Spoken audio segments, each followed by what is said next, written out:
ಮಂಗಳಕಾರಿ. ಇವನ ಹೆಸರು. ಸೊ ಇವನ್ ಸ್ವಭಾವ ಹೇಗಂದ್ರೆ ಪರಕೀಯ ಆಕರ್ಷಣೆ ಆಗಿಲ್ಲ, ಯಾರೋ ಒಂದೇ ಆಗಿಲ್ಲ.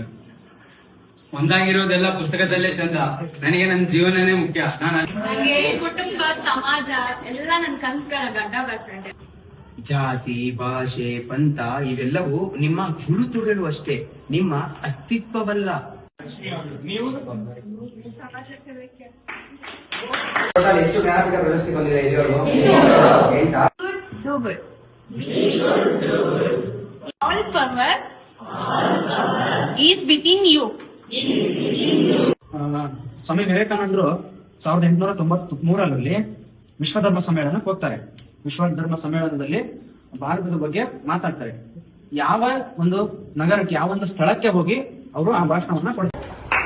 ಸರಿಯಾದ ಉತ್ತರ ಅಂದ್ರು ಮೈ ಸಿಸ್ಟರ್ ಅಂಡ್ ಬ್ರದರ್ಸ್ ಅಂತ ಹೇಳಿದ್ರು. ಎಲ್ರಿಗೂ ಗಮನ ಸೆಳೀತಾ ಅದರಿಂದ ಅವರೆಲ್ಲ ಭವ್ಯವಾದ ಜೀವನ ಕಟ್ಕೊಳ್ಳಿ. ಇವತ್ತು ವಿವೇಕಾನಂದರ ಬಗ್ಗೆ ತಿಳಿಸಿಕೊಟ್ಟಿದ್ದಾರೆ. ಯುವ ಶಕ್ತಿ ಜಾಗೃತವಾಗಲಿ.